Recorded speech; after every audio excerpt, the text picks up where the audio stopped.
Thank you. So we now going to start with the regional perspectives. So we have two sessions. One that is going to focus on security and other issues in the afternoon. After lunch, we have another session looking at the other issues. So this is really, we've heard the American perspective, but now is the time to hear the perspectives from the region. So we have a wonderful set of speakers. I've had the privilege of working with them before, so and engaged them over the years. So we have Mr. Nitin Gokhale, who is one of South Asia's leading strategic analysts. If you catch him privately, anything you want to know about Indian defense, you can ask him. I mean, he'll tell you, because he's covered this area for a very, very long time. And he's also been a major friend of Sri Lanka, engaged with Sri Lanka and its leadership. He's also reported on India's northeast, focusing on the insurgencies there, the 1999 Kargil conflict between India and Pakistan, as well as the conflicts in Sri Lanka.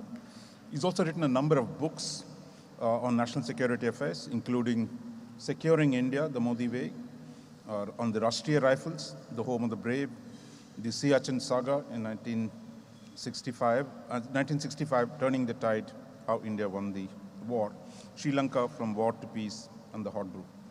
He's a popular speaker at many places. He runs his own web-based journal called Stat News Global.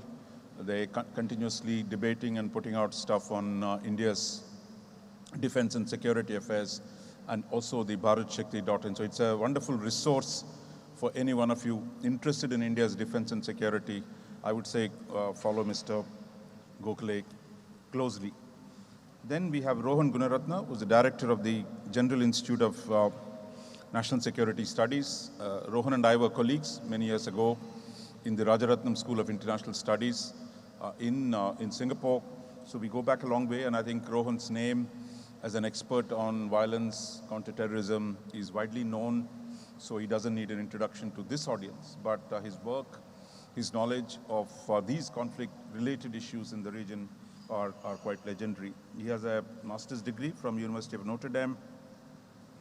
Then he was a doctorate from University of St. Andrews, where he was a Chevening scholar. Then he established the International Center for Political Violence and Terrorism Research in Singapore at the invitation of the Singapore government. He serves as a professor of security studies at the Nanyang Technological University, where he runs the programs, the PhD and a whole lot of other programs. He's the author of several books, including Inside Al-Qaeda, the Global Network of Terror, published by Columbia University Press, and Three Pillars of Radicalization, that was published by Oxford University Press. He's also former senior fellow at the U.S. Military Academy at West Point and the Fletcher School of Law and Diplomacy. And so it's wonderful to have you here, Rohan. Welcome to the panel. Third is Professor Shahib Inam Khan. He's an academic advisor to the National Defense College, the premier armed forces institution in Bangladesh. He's worked as a senior level consultant and advisor to national, multilateral, and international organizations. He's also designed the process and modalities among the political parties, for dialogue among political parties in Bangladesh with the International Republican Institute of the United States. He's been lecturing and involved in training local public representatives in Bangladesh on security-related issues. He's a regular speaker on security-related issues in Bangladesh and beyond. He's also worked with the UNDP in Maldives and also the women's-related programs. So wonderful meeting you again, and welcome to this Professor Khan. We have Dr. Harinda, your own Dr. Harinda. He's from Colombo. He's with the Department of Strategic Studies at the Sir John Kotlawala Defense University. Earlier, he was with the Bandaranaike Center for International Studies. He holds his PhDs from University of Edinburgh in the UK. Among his scholarly and academic achievements, he has a Fulbright scholar. He has a prestigious overseas research scholarship awarded by the British government, and also been associated with the research across the board on cyber-related issues, which is a highly specialized discipline, and he has published a lot. As I said, Harinda was formerly the director of Bandaranaike Center for International Studies. He was also assistant professor of international relations at St. Lawrence University, New York. He's taught at a number of other international institutions. Dr. Vidanage presented is part of the global discussion forums. He's frequently consulted by the Sri Lanka Army and the Air Force on academic and policy-related issues. He's also a regular contributor to mass media in Sri Lanka. Finally, we have Dr. Chulani Attanaika, who was my colleague at ISAS. Wonderful to have you here, Chulani. Welcome. And Chulani is, I would strongly recommend all of you to read a recent book on maritime Sri Lanka, which we edited many years ago in Singapore, and which really probably the only book on Sri Lanka's maritime perspectives, and it's come amidst the global interest in Sri Lanka. Chulani has a PhD from Central China Normal University in Wuhan. She is otherwise, before that, studies were here.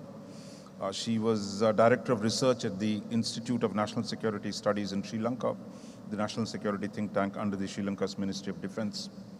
She was also associated with the Bandaranaike Center for International Studies and the Royal Institute of Colombo. She works, she was my colleague, she works on the China-related issues at the ISAS and has brought perspectives on how China views a region with a detailed academic studies. She's also published a book on China and Sri Lanka, comprehensive analysis of Sino-Sri Lankan bilateral relations. So I'll stop here. I think I'll welcome all of them onto the dais. And so we have 5 speakers and we have 2 hours. So it's a long session. So I would say, there's one thing all of us, we South Asians must learn from Americans, which is Americans always speak briefly. So Americans have elevated speech writing into a special art, into a fully professional form, which only always to fit the time rather than time doesn't fit the speeches. So my humble request for all the 5 panelists, each one has been allotted 15 minutes, but if they can finish in 12, it will be wonderful. I'll try and remind all of them with a gentle knock at the 12th minute so that they can wrap it up around that time, because having all the 5 of them speak, then we have enough time for question answer session. So I want to finish it on time because we can't stand between lunch and our audience beyond a point. So let's start off, and we have 5 different perspectives from India, from Sri Lanka, from Bangladesh, and others. So we really, it's going to be an exciting session, I think, to look at how the region, the key countries in the region perceive the Indo-Pacific discourse and what their interest. Each one has a different interest and stakes. And I think one of the purposes of this seminar is to understand the divergent perspectives. It's not just Americans are singing a song and we're all singing along. No, there are variations to the tune, to the words. So I think it's good to listen to our colleagues. So I'll start with Nitin. Yeah.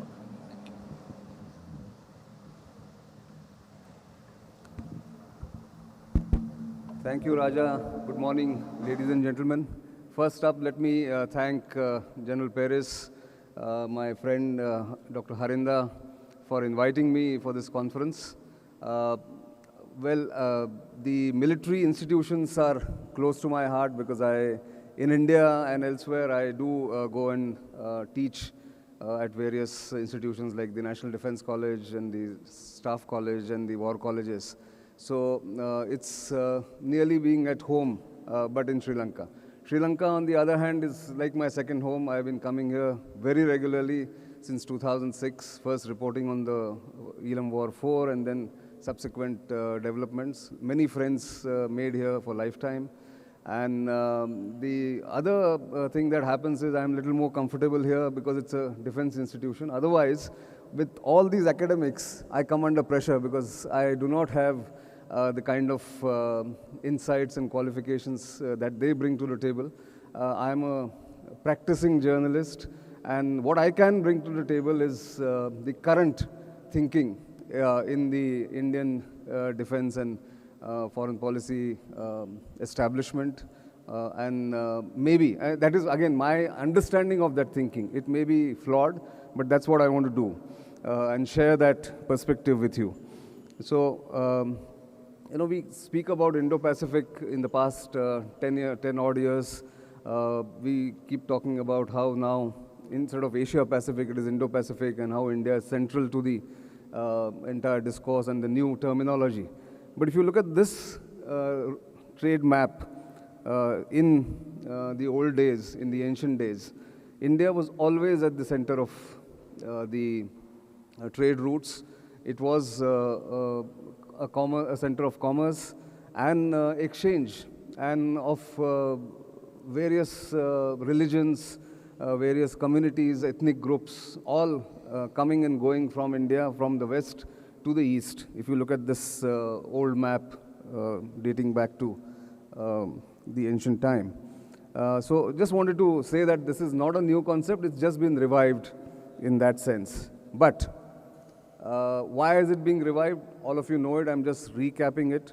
The great power competition has moved to Indo-Pacific, or call it the East, call it Asia. It's in full swing. And today, Indo-Pacific and the Indian Ocean region, starting from the east shores of Africa to the Western Pacific, actually constitutes Indo-Pacific. And which means there will be so many balance of power equations that emerge in this area that it is difficult to keep pace on various subtle changes that happen between nations. We know the main actors. United States is an Indo-Pacific power. In fact, its command is now named Indo-Pacific from what it used to be, the Pacific Command, because it realizes the importance, it recognizes that the center of gravity has shifted to this area. And of course, India, Australia, Japan, and to my mind, Indonesia, which is quite underplayed in this equation, remains an important player because of rising China. All of these nations have different stakes in the Indo-Pacific, but there's one common factor, one common adversary, if you may want to call it that, if you have to be blunt, and that is China. A rising China, a rising maritime power like China, and the challenges that it poses to each nation's policies in the way it approaches Indo-Pacific. So India's policies over the past decade or so are really informed by the new reality of the rising China. The Himalayan contest, the land contest, has been forever there.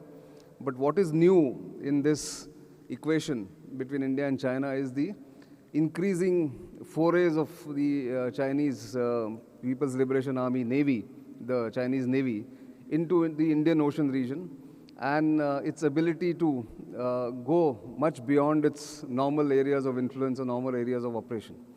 That needs to be understood when we talk about Indo-Pacific and India's policies towards the Indo-Pacific. I think that is the context I wanted to set before we go further. So what is the dilemma that India faces?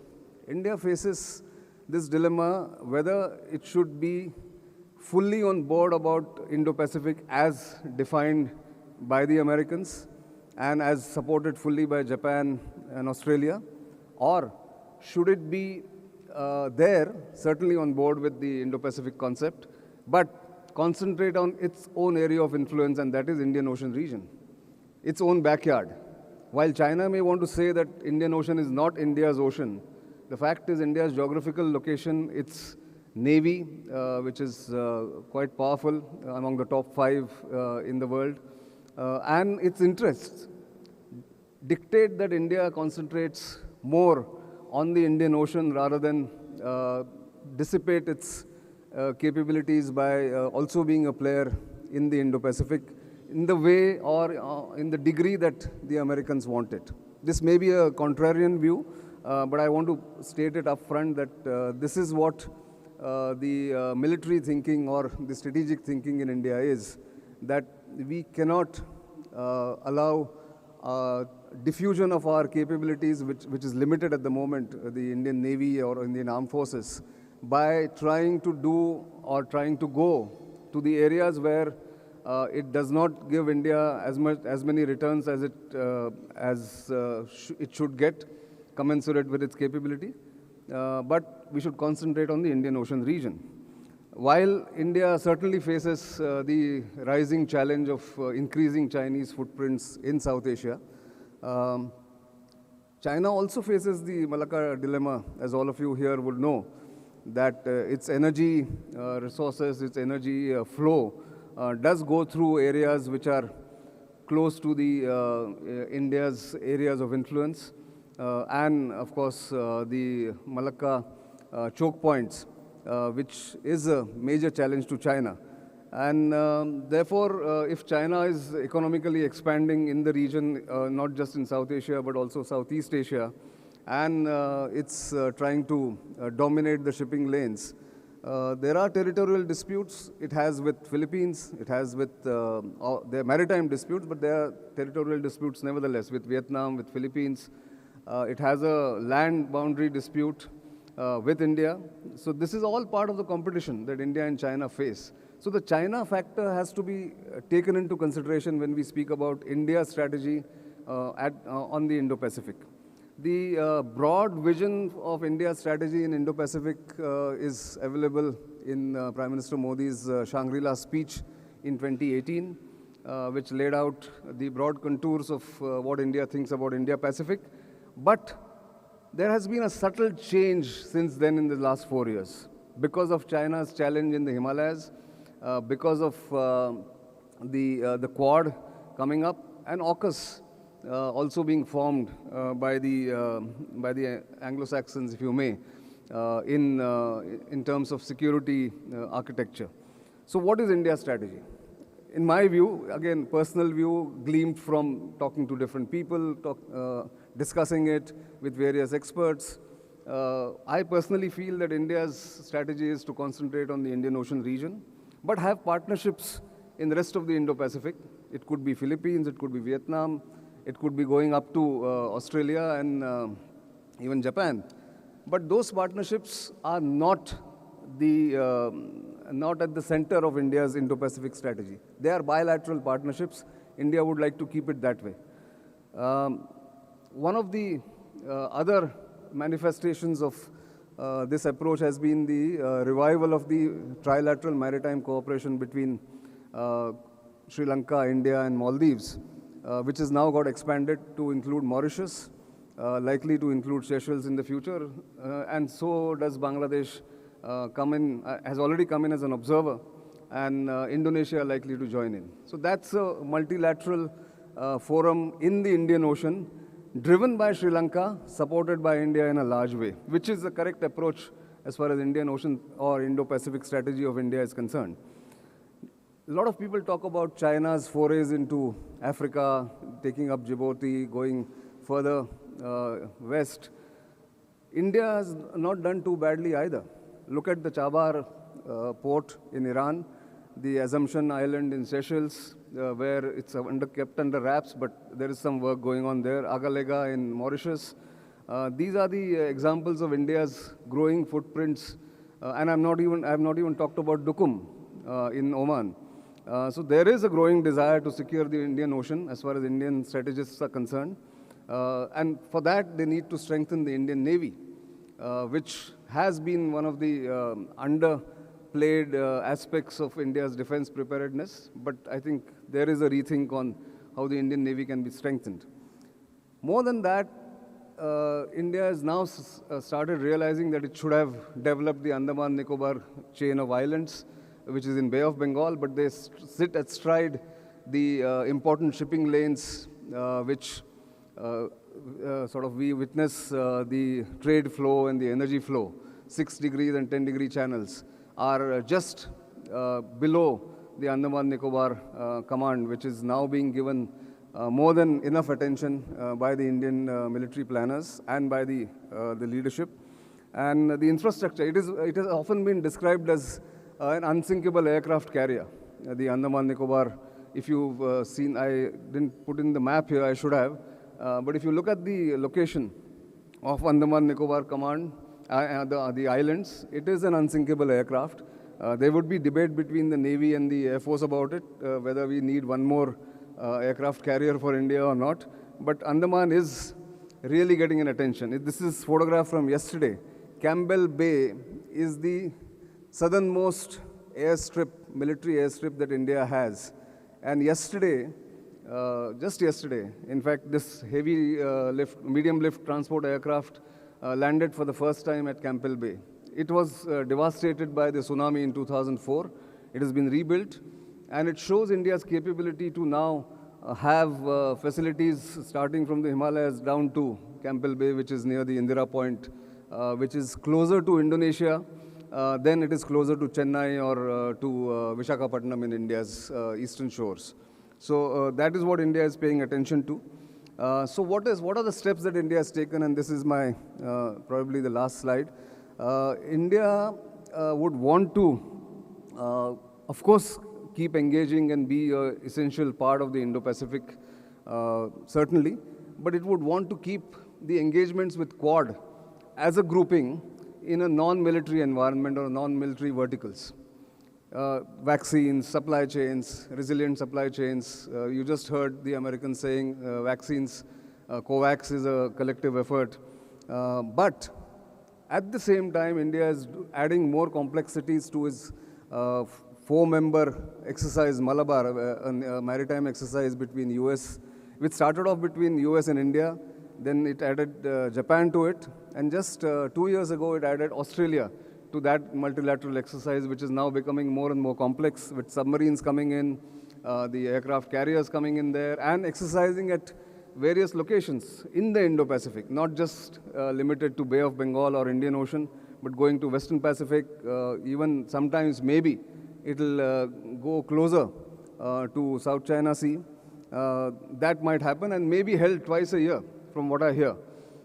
So this is increasing the tempo of military engagement.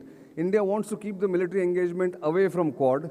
It doesn't want military engagement under Quad, and that is a reality. There is the other policy that India has adopted called SAGAR, Security and Growth for All in the Region, which is the maritime development initiative taken by Prime Minister Modi early in his tenure, the first tenure.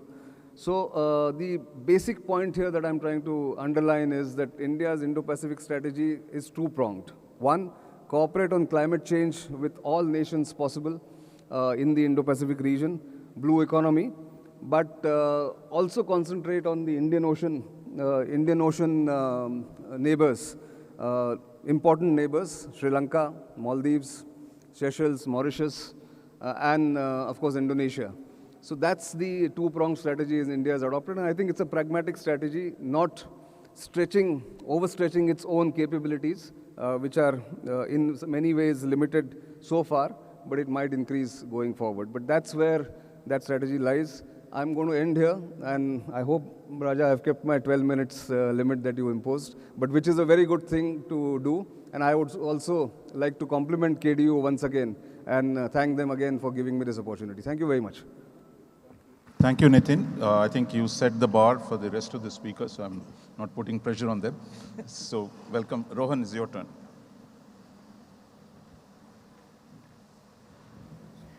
Thank you. Vice Chancellor, ladies and gentlemen, Sri Lanka's geopolitical pendulum is shifting from China towards India. Whether we like it or not, the geopolitical realities, the geostrategic and the geoeconomic realities of the region is impacting on Sri Lanka.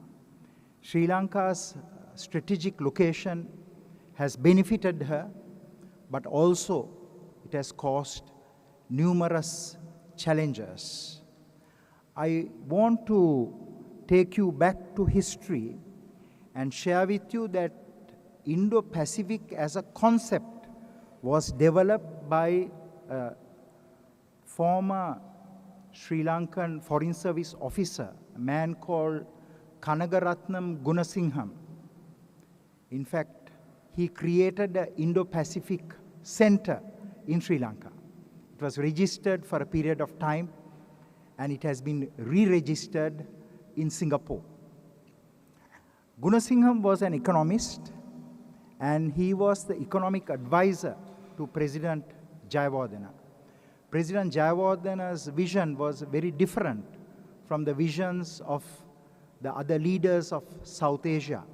In '77, after he came to power, he liberalized the Sri Lankan economy. India was still a command economy. He was a man who was very familiar with global politics, and he was able to very rightly forecast that we have to develop a market economy. So India was at that time very much influenced by the Soviet Union.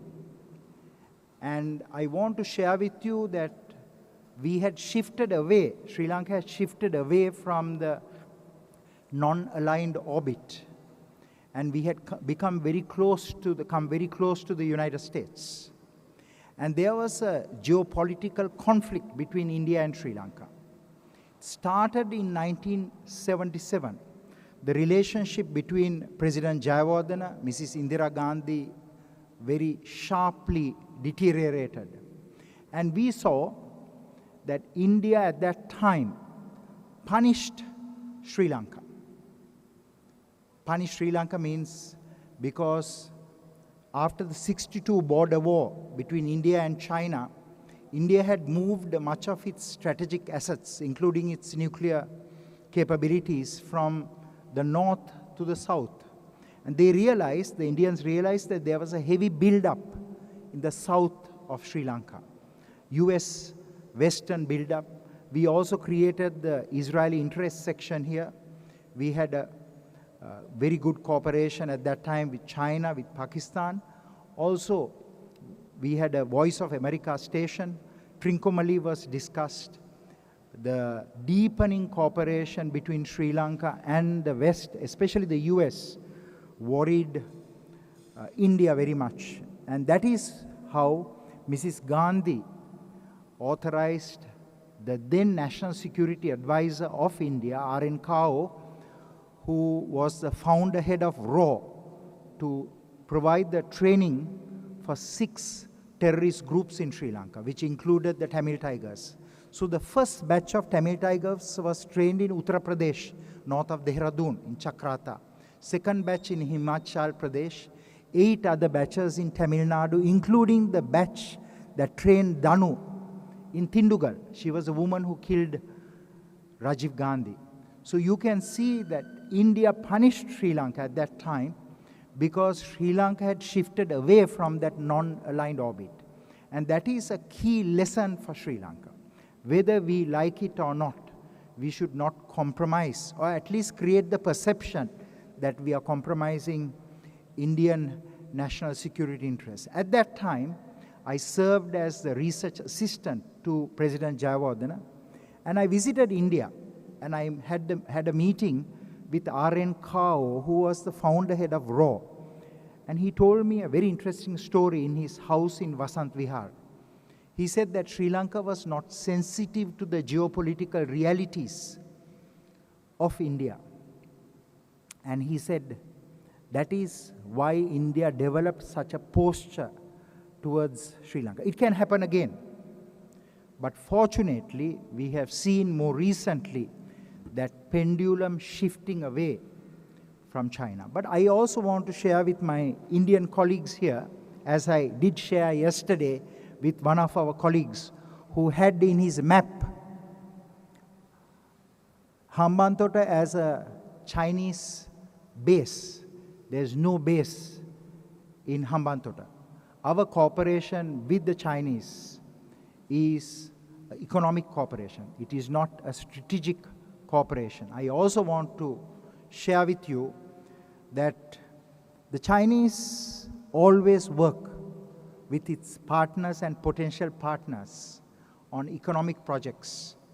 And later they will move into trade, into investment, into the military sphere. We have not gone there. We have no Chinese military presence here. So I want to comfort my Indian colleagues who are here that there is no Chinese military footprint in Sri Lanka. We went to China. The president himself told me that every project he offered to the Chinese, that we have offered it to the Indians. But the Indians have been too slow. So I want to also share with you that we went to the Chinese because after 30 years of war, we had to rebuild our country. Chinese are very efficient in providing that assistance during that period. But today, the geopolitical realities are different, and we must understand the new realities confronting Sri Lanka. And the President Gotabaya Rajapaksa announced November 18th, 2019, his foreign policy. His foreign policy is one of neutrality. And neutrality is we will work with the Indians, with the Americans, with the Europeans, with the Japanese, with the Australians, and with the Chinese. Neutrality means we will work with any country that will help us to build our country. But we mean no enmity to any of the countries, especially to India. We mean friendship. And we have not once again created that military footprint. Let us look at the challenges confronting Sri Lanka. If you look at the spectrum of threats facing our country, almost all our threats came from overseas. If it is the terrorism, the phase of LTT terrorism, the idea of separatism for the Tamils came from Dravidastan. It came from a party called DK. If we take the threat of religious extremism, it came from Saudi Arabia, from Qatar and Kuwait, the Salafi Wahhabi countries. If we take the threat of drugs, of narcotics, it's coming from Afghanistan, from Myanmar. If we take the threat of foreign interference and geopolitics, again it is coming from overseas. So I want to say that we have to build in our own country, and we are now doing that, National Security Professionals 2.0. Our national security professionals of the past focused on terrorism. But today we are facing many challenges. And as geoeconomics become more important, we have to also create within our services economists who have a very deep understanding of strategic studies and security studies. We don't have that. And that is one of the challenges that this country is facing. Let me also share with you that terrorism, the LTT threat has diminished very significantly. LTT was dismantled here, but LTT as a global entity still exists. And the LTT front organizations that is operating globally, especially in Canada, in the United States, in the UK, in Australia, the Canadian Tamil Congress, the TGTE, the British Tamil Forum, GTF, Australian Tamil Congress. These groups are trying to revive that LTT spirit. And I ask my Indian colleagues who are here, you must understand the context of the Indo-Lanka Accord. It was an accord forced on us. 60,000 Sri Lankans were killed. The Sri Lankans rose against the then government of President Jayawardena because of that intervention. And I also want to share with you, it will happen again if India speaks about 13++, the 13th Amendment. It is very important for our Indian colleagues to understand. Do not speak about devolution. That is a matter for Sri Lankans to decide. It is not within your responsibility. Do you mind if we speak about Kashmir? You must accord the same respect to Sri Lanka. If we devolve power, Northeast will secede. Already, with the existing power that we have given, the TNA and the TNPF, both these organizations, are celebrating the LTT.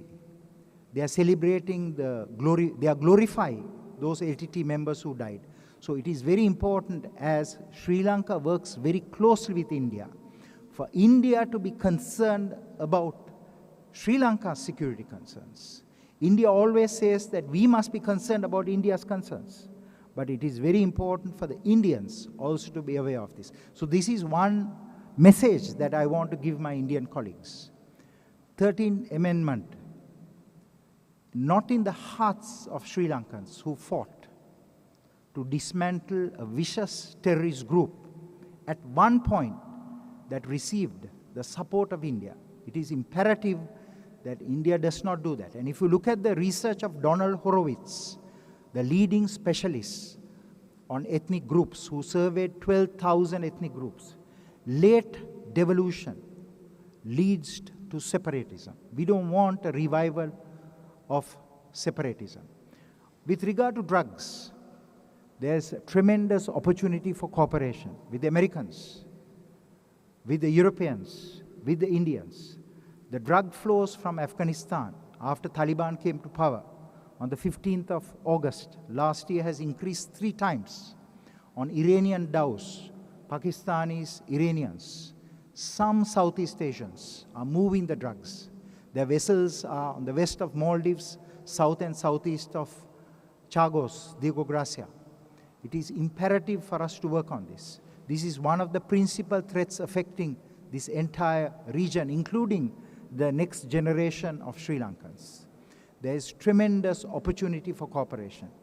Chinese may not be able to provide the collaboration we need. Cooperation, yes, but we have to move from cooperation to collaboration and partnership if we really must fight this threat. What is the difference? What is the distinction? Collaboration is exchange of personnel, creating common databases, joint training, joint operations, sharing of experience and expertise. So we all have to work together if we are going to confront those challenges of drugs, of religious extremism, of terrorism, and also balance the geopolitical challenges and the geo-economic challenges of this country. I thank you very much.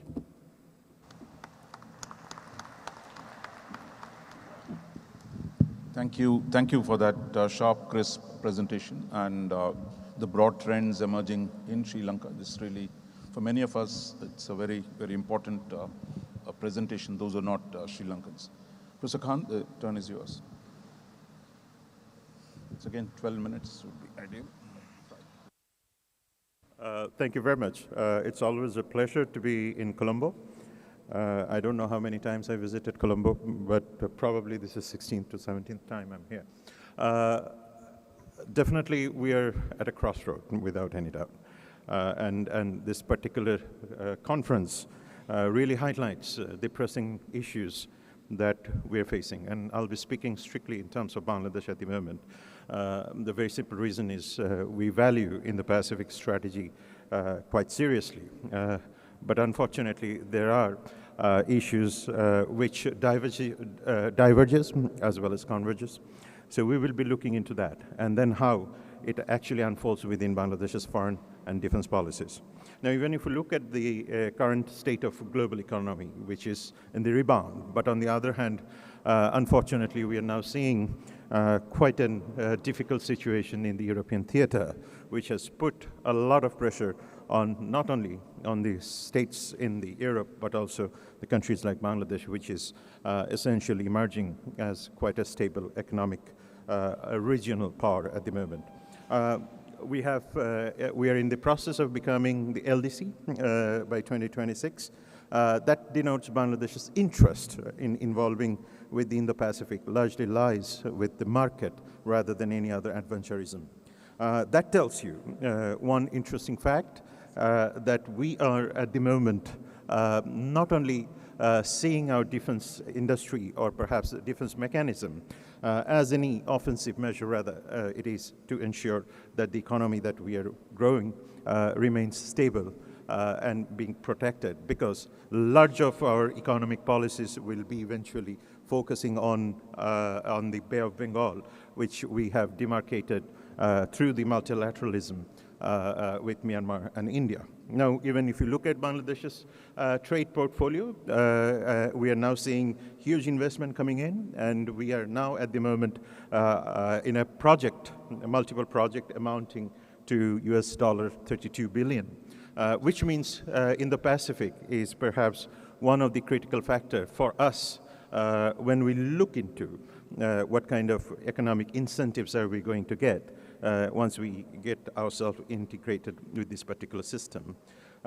We have an issue of the relationships, and these relationships are quite important. If you look at Bangladesh-United States relationships, we are 49th largest economy trading partner for the United States. On the other hand, the relationship between these two countries, given the centrality of the Bay of Bengal in Bangladesh's economic and defense policies, U.S. Secretary of State, the former U.S. Deputy Secretary Biden considered Bangladesh as the centerpiece of its Indo-Pacific strategy. Now, even last week, Victoria Nuland was visiting Dhaka, stressing on the issue that we should be moving forward to strengthen Bangladesh's relationship, not only in terms of security, but essentially technology and economics. If you look at Bangladesh's relationship with China, which is extremely important for us because we import almost $13 billion products, which is required for us to sustain our export to the Western market. So essentially, when it comes to the balancing act for Dhaka, it is essentially between Beijing and Washington at the moment. And in a recent effort, the Chinese have granted 97% of products to be free of tariff. And even if we look at India, which is one of the largest trading partners for Bangladesh, and very recently we have surpassed Hong Kong, securing the India's fourth biggest export destination last year. And currently, the economic relationship is extremely stable, leading towards, by what Harshvardhan Shringra has mentioned, India today is Bangladesh's most important economic partner, and Bangladesh is India's largest trade partner in South Asia. India is the second largest trading partner for Bangladesh. So now you see that the Indo-Pacific countries are how inclusively related to Bangladesh's economy as well as its stability. What it means that we have to look into the main determinants which essentially influences the domestic policy and the foreign policy mechanism when it comes to Indo-Pacific. The first one is obviously infrastructure, and definitely that is needed for us. And the second one is the diversifying export portfolio, where we think that Indo-Pacific strategy comes very handy for us, and offering, as my previous speakers have been talking about, that it is not only about defense but also about economics. The third important factor is the dilemmas posed by diametrically opposite trade preferences, policies, and values pursued by the U.S. Indo-Pacific strategy and the Chinese BRI. In both, we are integrated.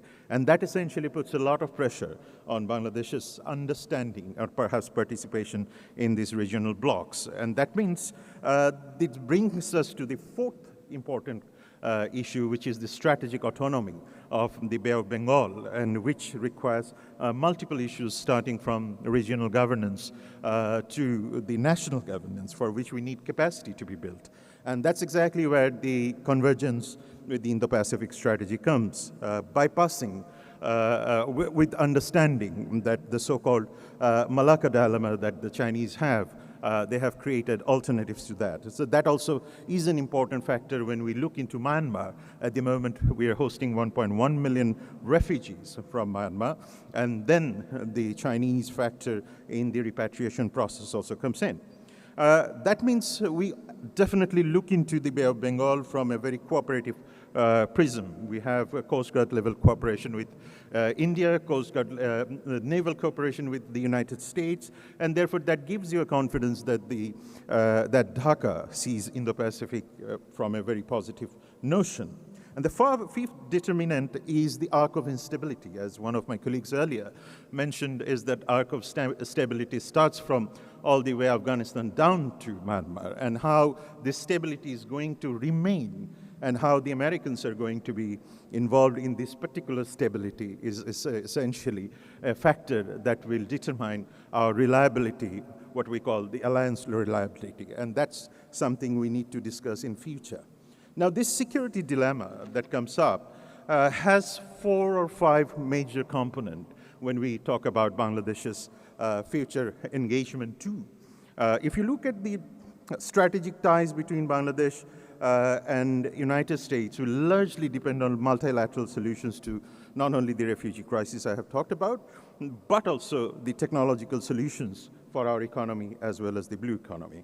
At the moment, we have military cooperation, which is around $130 million with the Americans. That tells you that Bangladesh's defense industry, or perhaps the forces goal, is essentially becoming diversified. So that calls very important elements. So how the China-Myanmar ASEAN-US power relationship will continue over the period of time. Thankfully, Secretary Blinken has recognized the atrocities against the Rohingyas as genocide. And second is the regional comprehensive economic partnership, in which the much talked about Quads, two of the major partners are linked with. And therefore we also see that whether these two countries, Japan and Australia, will essentially be looking forward to Quad as a defense alliance, or perhaps it will see it as a maritime cooperation alliance, as Nikhil has rightly mentioned. Another critical factor that makes Dhaka quite uncomfortable is the issue of the arms race that we are seeing in the Indo-Pacific region. We now have Myanmar acquiring its submarine. We do have a submarine. Indians have submarine, and there are other regions are willing to look into the submarine politics over there. And that essentially creates another kind of dilemma that whether we are going to see nuclearization in terms of nuclear submarines or unmanned equipments going under the sea, potentially causing some sort of future accidents. And that's the point where the geopolitical tension will start to emerge. As Professor Gunaratna has also talked about the terrorism issue, which is essential. But look at South Asia's intra-regional trade, absolutely far below compared to most of the regions in the whole world. And that's where I believe that Bangladesh still constantly pursues that SAARC, BIMSTEC should be strengthened rather than making more pocket institutions, which essentially fragments rather than bringing countries together. And of course, as Professor Rohan Gunaratna rightly mentioned, I mean, we cannot really ensure stability of South Asia bypassing how Afghanistan and Pakistan behaves. And that's where I believe we need to have greater integration through trade and interdependency. The last one is obviously the climate governance, illegal fishing, and definitely if you look at the dead zones rising and pollution rising. This is where I think we have a problem. And that cannot be solved by one country at all. And Indo-Pacific definitely comes up with a lot of solutions to that. And that is the reason I think we have a greater interest over there. But the problem lies that recently Bangladesh's elite force got sanctioned. And that created some sort of uneasiness in Dhaka, that how do we resolve those particular issues which are essential for our counterterrorism and security. Now then, obviously, I won't go much. The Americans have recently proposed the GSOMIA, which is, I think, is one of the requisites for a greater defense cooperation, but this is also a factor that essentially needs a very strong political commitment, which is again based on a very simple terminology, what we call alliance stability and alliance reliance. And the last way, I mean, I will be concluding my talk over here by saying that undoubtedly Bangladesh views the Indo-Pacific, particularly when the Biden administration came, is definitely a decisive one, and we are in a decisive decisive moment. Again, if we want to maneuver through this Greek power competition, we need to have our economic capacity to be upgraded. Definitely the Russian invasion, we abstained like most of the neighboring countries, but the second resolution, Bangladesh, supported the Ukrainians by not following the neighboring countries. That shows that Bangladesh stands for two reasons. One is multilateralism, and definitely for the humanitarian responses to the overall system or the subsystems we talk about. And then finally, I would conclude by saying that our defense cooperation within the Indo-Pacific, our economic cooperation in the Indo-Pacific should be seen through the prism of symmetric approaches taken by the United States. And there definitely comes the capacity, national power, and the national elements, whether they're able to respond to the changing scenario. And in that case, United States should avoid some sort of preference and prejudices when it comes to the crisis of secularism, when it comes to the crisis of development, and definitely over military adventurism that we often see. Thank you very much. The speakers are being really wonderful. I mean, all of them making very precise statements, very unusual for South Asia. I mean, we have the last two speakers. Yeah.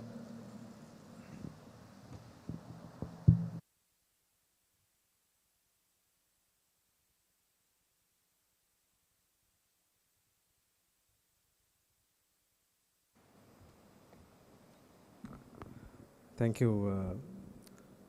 Good morning. My Vice Chancellor, General Milinda Piris, distinguished audience, my fellow panelists, my dear friend, Professor Raja Mohan.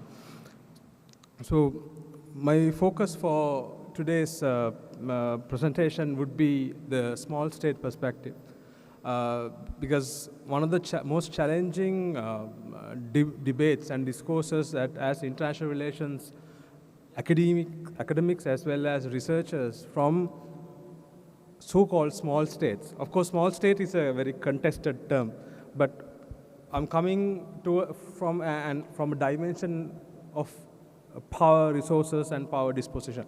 So in that context, Sri Lanka is a small state in a strategic environment, right? Because it's quite a slippery slope when we start saying Sri Lanka as a small state. Some people will say we are the 76th biggest state in the world. There are 76 which are smaller than us geographically. But in this, purely from a power disposition perspective. Let me kind of orient you and my thoughts from about the Indo-Pacific as well as the views from that. My interest and focus for this area of study as well as reading started when I just started a professorship in New York in 2011. And thankfully to a Fulbright Scholar in Residence program, which got extended, so I stayed there half a decade, teaching international relations to American students. But at the same time, that was a moment where the US administration, the Obama administration started talking and towing a new line in foreign policy, which actually was somewhat a rupture of a foreign policy that was there since the end of the Cold War, even during the Cold War period. And that was the hard necessity to look at a new region, right?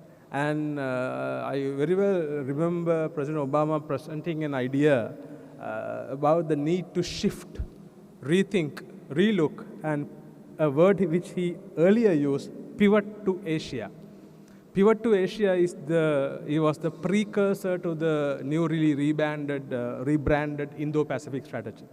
It didn't start as Indo-Pacific strategy. It came as a doctrinal change in foreign policy thinking. It was called pivot to Asia, which actually is not much present at the moment in any parlance in the US administration as well as foreign policy lexicon.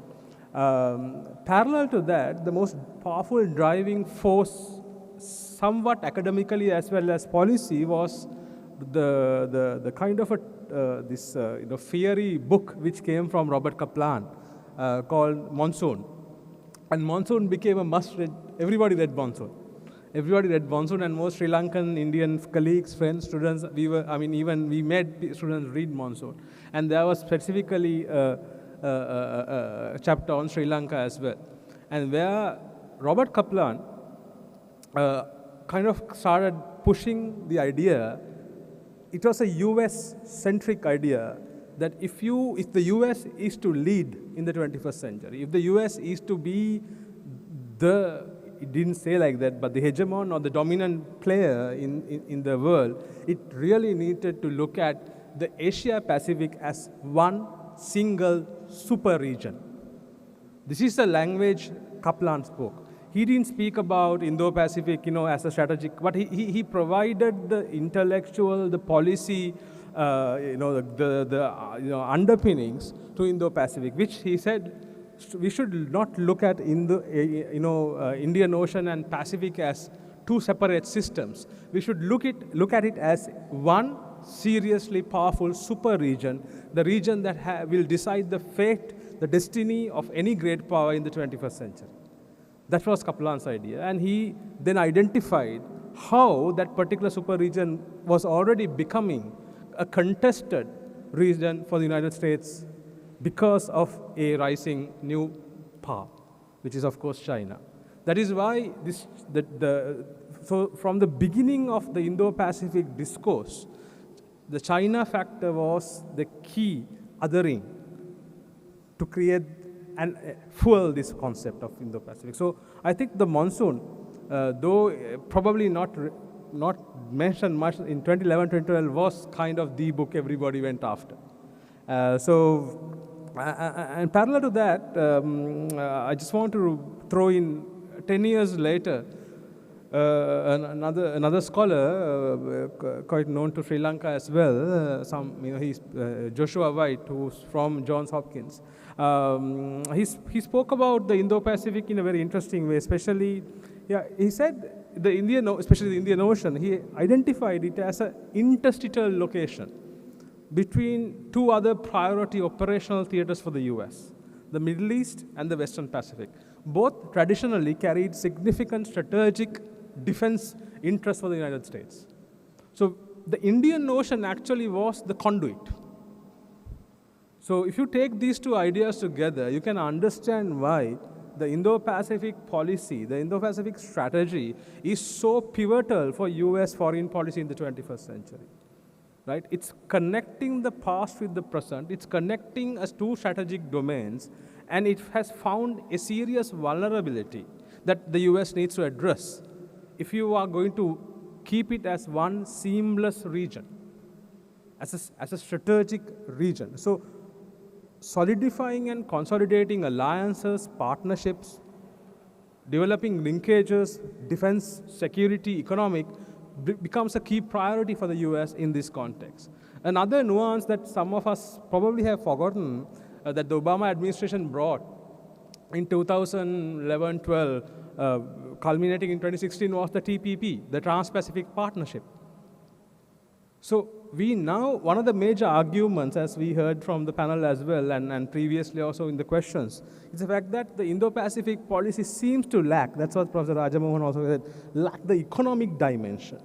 It lacks, it is very defensive, right? So one of the, probably, the Americans tried to address this using the TPP, the Trans-Pacific Partnership, which the Obama administration wanted to create the world's largest free trade zone, virtually connecting Asia with Canada and Mexico, right? And it got through, but it was shut down by the Trump administration, citing various reasons. But the Americans also, so in 2011, it was not just the strategic interest, it was a serious economic interest to create a economic zone, a free trade zone, which would benefit the US. Of course, if you're coming from a US perspective, any strategy that the US comes out primarily thinks of the US market, the US households, and everything like that. So we have to understand the Biden's Indo-strategic, Indo-Pacific policy, which is unveiled this year, comes behind this particular strategic kind of orientation that the US started to actively take since 2011. So basically 10 years back or 11 years back. So from that particular context, I want to focus on the small state perspective, right? So the small state perspective always, we call it the high altitude viewpoint. In international relations, we are notoriously, all IR scholars are kind of culpable for this. We look at things from a very high altitude, right? Or somewhat, though we like it or not, we are somewhat trapped in realist, Dr. Nanisha is giving me a smile, which I think we do that. So the high altitude, because I call it the high altitude viewpoint, is you try to look at it in that particular view. You kind of frame specifically small states, right? So for example, if you look at Kaplan's monsoon clearly argues, partly because of China's strategic concerns, Sri Lanka was able to win a war while rejecting the West. So Kaplan was giving this alarming signal saying, look, Sri Lanka is critical. It is there. It has probably one of the few states which has successfully defeated one of the most ruthless 20th century terror organizations. But it won with the support of China. And China's support was very much strategically inclined. It's not about sympathy or friendship. This is the American view, right? And then you take, a few years later, former National Security Advisor to India, Shiv Shankar Menon, comes with a book, Choices. And in 2016, this was also the most kind of widely used quote. He said, Sri Lanka, in effect, is an aircraft carrier parked 14 miles off the Indian coast. That's what Sri Lanka was. So basically, what Shiv Shankar Menon was trying to bring out was the dilemma India also faced, the engagement that India needed to do with Sri Lanka, as well as how do India do that when it knows Sri Lanka is kind of an aircraft carrier somebody wants to occupy. So one of India's biggest challenge was, will China or will another country use that as a staging ground? So that is where you get this narrative of basing bases in Sri Lanka, Chinese bases, Chinese. So that particular idea, and also to kind of same time the dilemma of preventing certain issues in India, in Sri Lanka, such as separatism, kind of, touching the shores of India. So India had, though we try to frame Indo-Sri Lanka relations, I think there are more experts than myself on Indo-Sri Lanka relations in the audience, but it has always been a complicated relationship for both sides. It was never the easy one for either sides. So because of the timing, I will skip to my next slide. So Sri Lanka's major challenge within the current Indo-Pacific doctrine, strategy of the US is, how do you find our own selves, our own role? One of the biggest challenges Sri Lanka faced since the end of the war is finding ourselves, discovering what we should be doing, right? So, because Indo-Pacific is a strategic system. It's not a robust mechanism, institution. It's a system, a strategic system. So how do you locate yourself in a strategic system while you undergo serious endogenous and exogenous shocks? Endogenous shocks, we are already in it. Serious economic crisis, debt, right? Since 2019, with the Easter Sunday attacks, a new dimension to our national security. With COVID-19, another dimension to our national and health security. So how do we manage that with shocks such as the militarization and the weaponization of the Indian Ocean to such an extreme? How do we navigate a rigid space around us, right? That means we still need to make a national security policy, and we are struggling to do that. The national security policy will help us to calibrate a foreign policy, and we are struggling with that, right? So that particular kind of lack is there. Do I have another? 2 minutes, okay. So which brings into question a dilemma, not just for Sri Lanka, any small state, which was highlighted in the Munich Security Conference report this year as well. The West is offering us, the Americans are offering us a shared vision. But how far can the West deliver? How capable are they? How legitimate are they? In 2008, the Georgian president went to war with Russia thinking the NATO will support him. In 2021, the Ukrainians thought the NATO will support them. Of course, they support. But the imagination versus the actual realities of what a shared vision would deliver is still a problem. So we are still living in a time between building reliable alliances, partnership, versus discovering our own strategic autonomies. Not just us, Sri Lanka, Bangladesh, Nepal, they all face the problem of developing a strategic autonomy. So before Professor Rajamohan kind of says you are the guy who missed the clock, I probably will wrap up.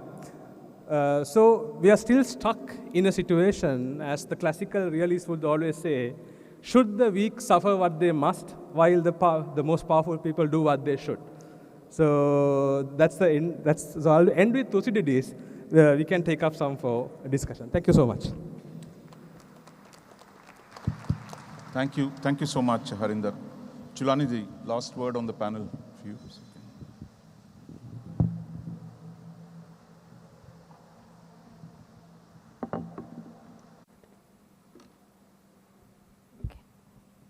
Thank you, Prof. Vice Chancellor of KDU, Dr. Vidanage, distinguished speakers, panelists, dear audience. It's always a pleasure for me to be back in Sri Lanka and speak to a Sri Lankan audience, and even more honored to share the space with the stellar panel. But being the last speaker is not always easy, because I think most of the important points have been already discussed. So I will try to discuss, share some thoughts from the perspective of island states. I think island states are becoming increasingly important, whether they are small or bigger. However, my focus, given my past research, will be mostly on Sri Lanka, Maldives, Seychelles, and Mauritius. So I will try to explain some views on why island states are important in the Indo-Pacific and how they are important to the US strategy, how the island states themselves view the Indo-Pacific strategy.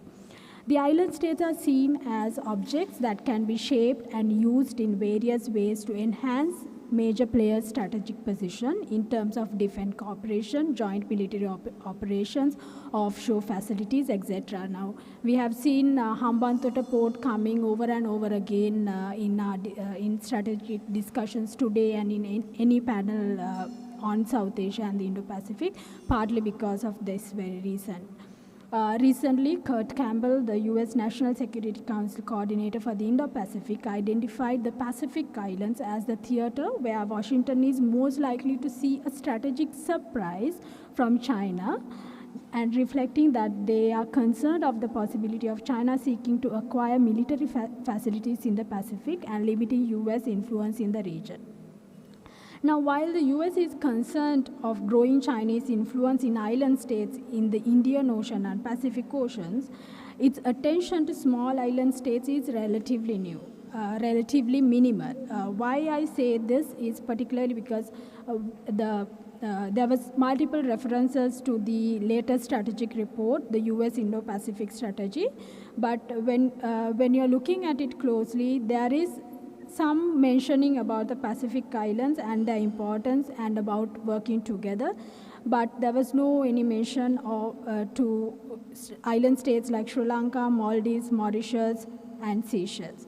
So given how the Pacific strategy is seemingly constructed to focus around China's rise, China's activities, and ASEAN centrality, one can sort of question like whether Mauritius or Seychelles are seemingly neglected in their policies. And then the question remains whether this neglection will lead to less resource and less support for these island states. Now, how does the island states think of themselves and their relevance in the Indo-Pacific? In 2012, former president of Kiribati, Anote Tong, welcomed increased interest in the Pacific Islands by external powers as it saying that it's nice to be relevant despite you are a small state. So this increasing relevance has both enhanced and marred the potential and opportunities and risks and challenges for these small countries. So as I said, I will be mostly there will be references to other island states, but most of my examples will be coming from Maldives, Sri Lanka, Mauritius, and Seychelles. Now, it is interesting to note that these island states attempt to stay away from having exclusive policies or strategies to support the Quad or the Indo-Pacific strategy, specifically as their way of staying neutral. For instance, in 2017, Sri Lanka endorsed the Indo-Pacific concept, but we see that our current foreign minister repeatedly emphasizing that if Quad becomes an exclusive military alliance, Sri Lanka does want to stay back from it. But it always welcomes and shares the willingness to collaborate on economic terms. Now, this is sort of the common tone for all the island states I just mentioned and their perceptions. For instance, Seychelles and Mauritius continue to participate in international engagement on Indo-Pacific, but they rarely use the term Indo-Pacific in their official documents. Both Mauritius and the Seychelles participated in events such as Ministerial Forum for Cooperation in the Indo-Pacific held in France this year, but they try to avoid using this strategic term, but sort of replace it with blue economy, maritime affairs, etc. The Maldives has not issued any official strategic document on Indo-Pacific, but given President Saleh's pro-Indian foreign policy, we can perceive that they have a very positive perception on the concept. Again, Male also emphasizes the impact of the geopolitical development in the Indo-Pacific and its critical significance to the Maldives, and stresses that the peace and stability in the region are the intrinsic to peace and stability of island states. So we can see that the island states share a common perception. They don't want to get involved in the middle of a power struggle, but they step back and observe, and they try to get benefits for their economic and developments. How these small states look at the security concerns. Of course, they have common security concerns like piracy, human and drug smuggling, illegal fishing. I think most of these aspects were also discussed by my previous panelist. In my opinion, the biggest concern and the security concern for these island states is the destabilized security and the expanded naval competition. As the naval competition is increasing among the major players, there is a risk of conventional naval balance and nuclear balance being destabilized in this region. So like it was in the previous decades, there is a risk of such competition ending up with hot waters due to either accidental, inadvertent, or deliberate escalations. So the issues of deliberate escalation in particular concern in the Indo-Pacific because its geography consists of closed, narrow, and shallow seas and choke points. Almost all the players involved in this competition, thereby I refer to United States, China, India, Australia, etc., are highly dependent on the sea lanes of communication in the region for their economic, political, and security stability. And as a result, as the competition is increasing, they fear that their opponent may disrupt their supply chain.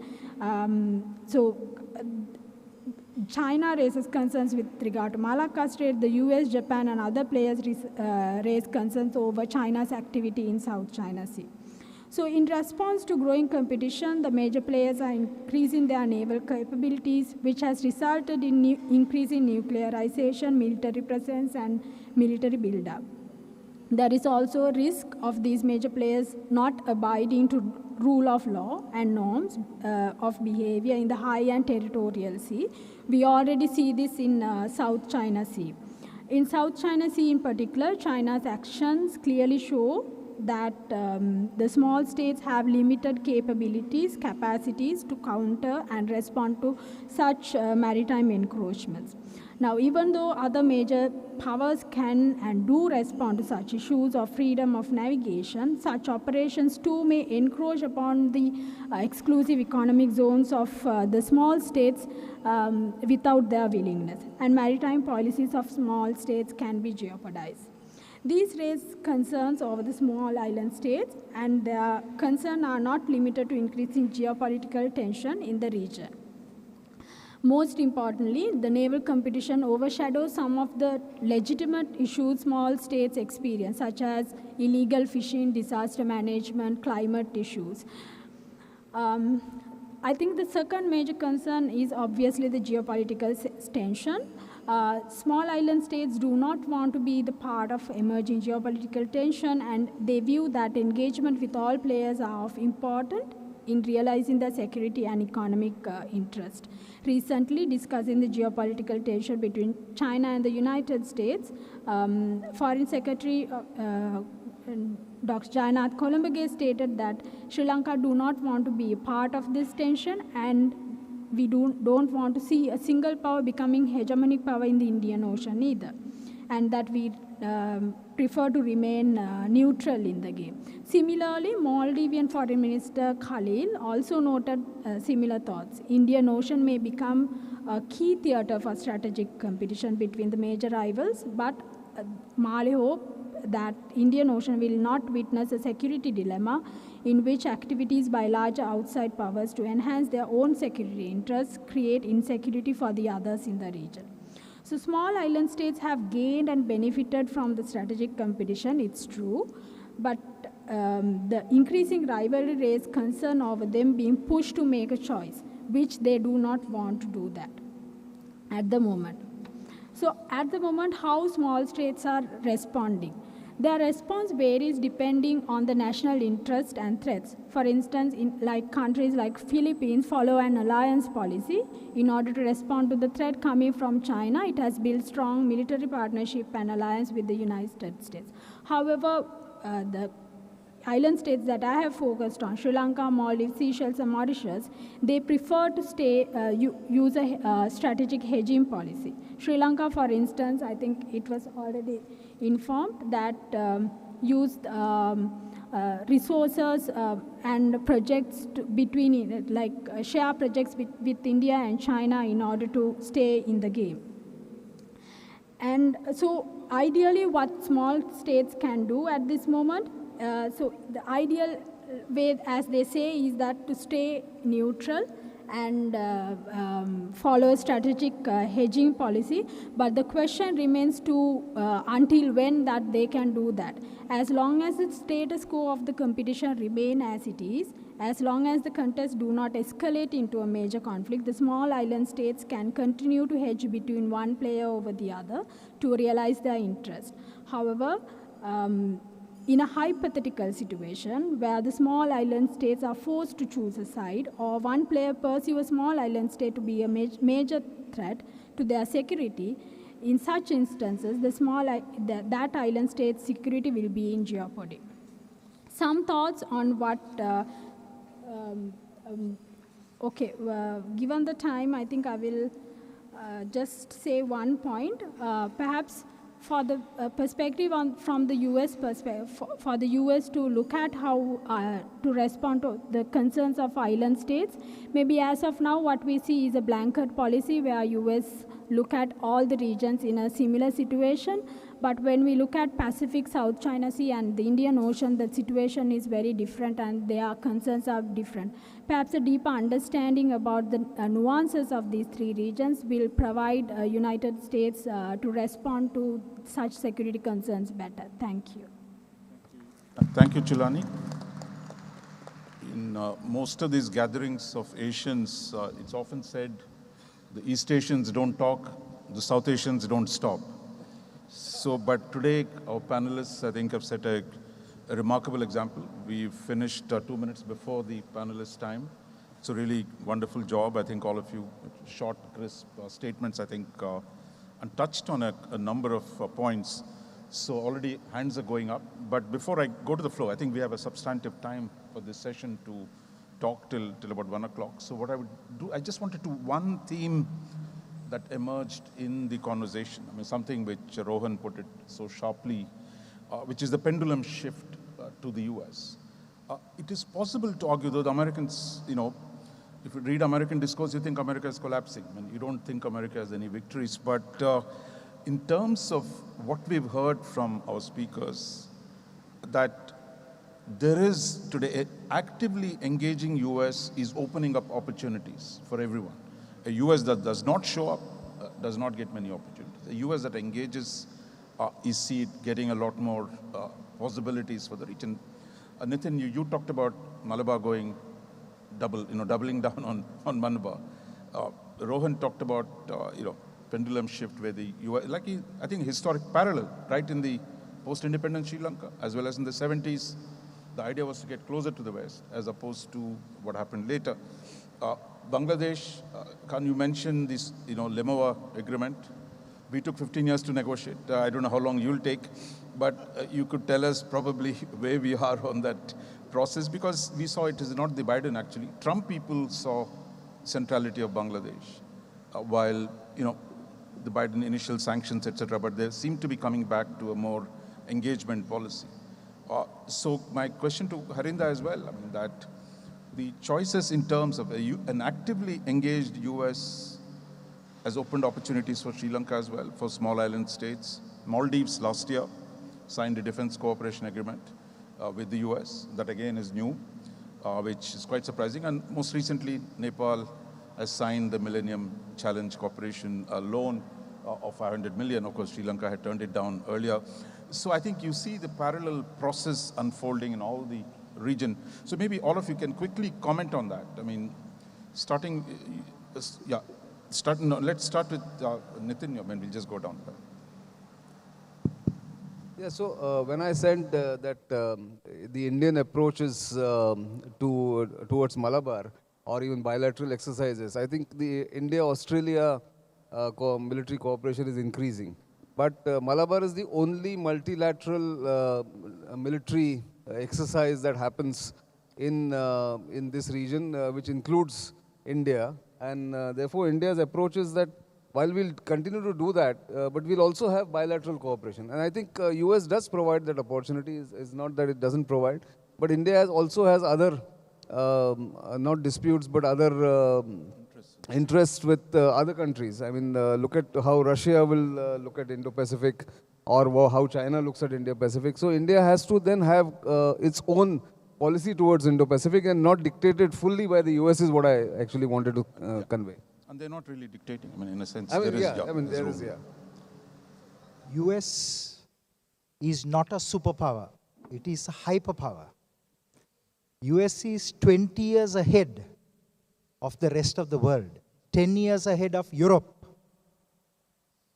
There's no other country that has Harvard, MIT, Berkeley, and Columbia. So if you look at the capabilities of the United States, it is so far ahead of the other countries. So I believe that this shift is inevitable. United States have made huge mistakes. Look at Iraq and Afghanistan. US has accused Sri Lanka of human rights violations. But look at the US violations in Iraq and in Afghanistan. There's no comparison. 1 million civilians have died. But US has used very effectively the human rights weapon against Sri Lanka. So I want you to know that more than 70% of the Nobel Prize winners come from the United States. They are very intelligent people. They are very hardworking people, whether we like it or not. So the US is making a comeback.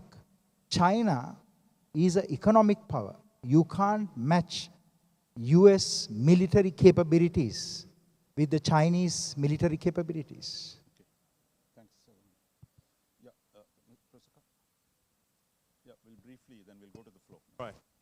Thank you very much. I think every negotiation takes ages. I mean, we have our South Asian standard of time and the US standard of time. So our standard of time, as I mentioned, is dependent on political will and political commitment. How strong that would be will essentially determine where it will go. So this is in the case of GSOMIA, and perhaps the draft was handed over during Victoria Nolan's visit. So this is one. The second important thing that we are pretty concerned at the moment is obviously how the overall defense discourse would look like in the coming months. Obviously, if you look at our defense industry or market right now, is highly diversified beyond the Sino-Russian binary that we used to have. Even we are often given lecture on the debt. I'll take half a minute. Debt, and I was just looking into our profile where we saw that more debt is coming from the multilateral agencies, whereas Japan 17%, China 6%, Russia 6%, India 1.3%. Now that tells us one very eerie thing by saying he who controls the multilateral financial mechanisms can have more upper hand in twisting the hand. Thank you. More simpler, follow the money. So that's actually, that tells you everything. Arinda, the idea of a distant power, nearby power, a lot of, that the US is a distant power. For all its other rhetoric, it can't do as much harm as for India as a stronger power like China does to its neighbors. I think the challenge. Keep it close to your mouth. Yeah, the challenge to Sri Lanka when it comes to the United States is how you, more than China, how you calibrate also our relationship with India as well. Because I think the US and India has achieved a remarkable defense bonding. And it may not seep into other sectors, so there is this from the last few years to the agreements especially the last one, the visa. And plus the 2+2 arrangement. All of these are very successful multilaterals. But I mean, for Sri Lanka, what we really need, apart from defense cooperation, is the necessities that we have been driving the countries, the necessity. We are driven by necessities. So economic crisis, certain aspects of security.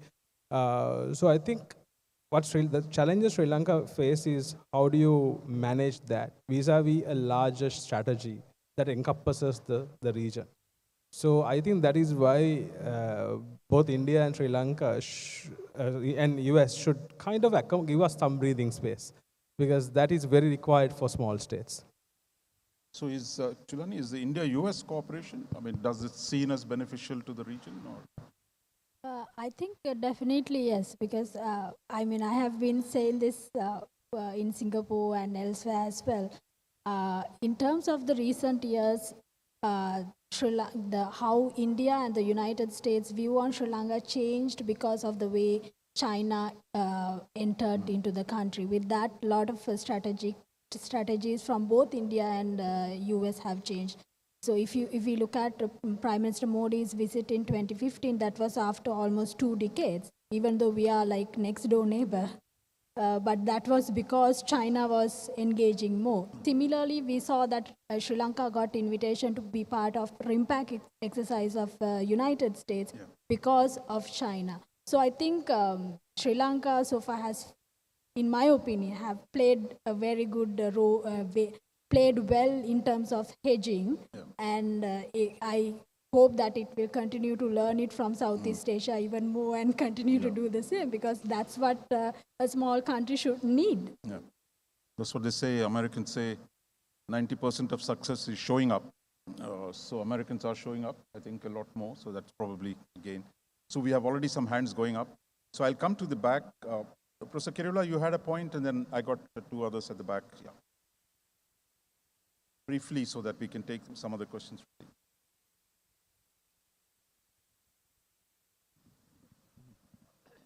Thank you, Raja.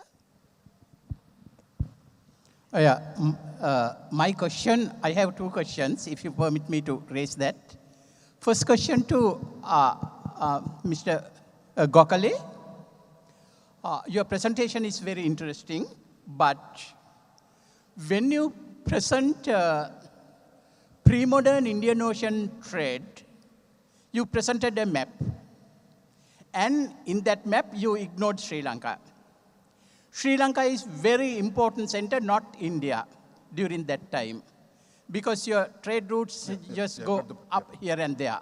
Because all Indian trade, the ports like Tambapranni, Barukacha, Supparaka, all these things direct to Mahatitta and go Kanatitta.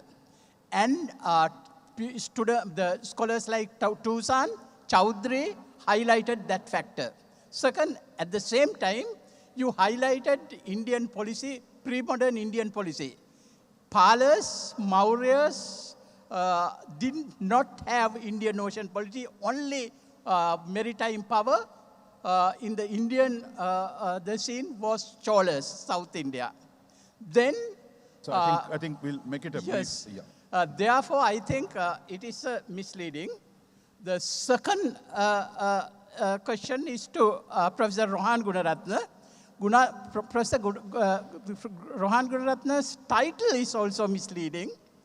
Sri Lankan security challenges under the shadow of Indo-Pacific. What do you mean by shadow? Unlike journalists, we academics use terms specifically. Then even undergraduate students, we ask to define the properties. Therefore, when you see the shadow, that is different. It is context, there are different things. Other point, So devolution, I think yes, I very briefly, devolution is inbuilt factor in Sri Lankan politics. It was not imposed by India. India's role in 1987 was midwifery role because Sri Lanka failed to deliver the baby. Let's not Thank get you. into too much of the history. Young lady there, please. Yeah. Just stand up so that you can get the mic.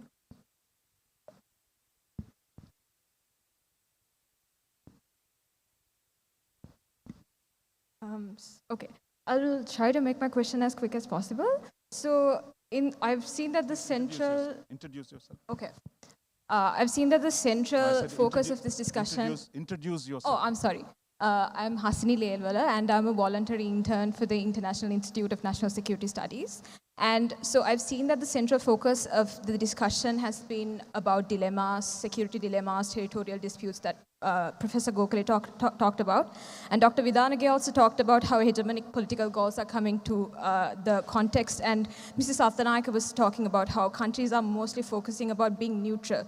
So my question is, in the prior discussion, as Mr. Gumatau told, how this South Indo-Pacific relations really depends on prioritizing the resources into countries where it really needs. So my question is, how do we strike the balance between the non-military and military engagement? And how do we really focus the resource on really fostering the goals of the Indo-Pacific region? Thank you. Thanks. That is a question to the Americans. So, well, these guys are in the region. So, no, it's okay. At the back, right at the back. Yeah. No, at the back. Yeah, at the back. Yeah, no, behind you. Yeah, sorry. My name is Dr. Sitara Fernando. I am a senior lecturer at the Department of Strategic Studies at Kotalawala Defense University. And my question is to Mr. Nitin Gokhale.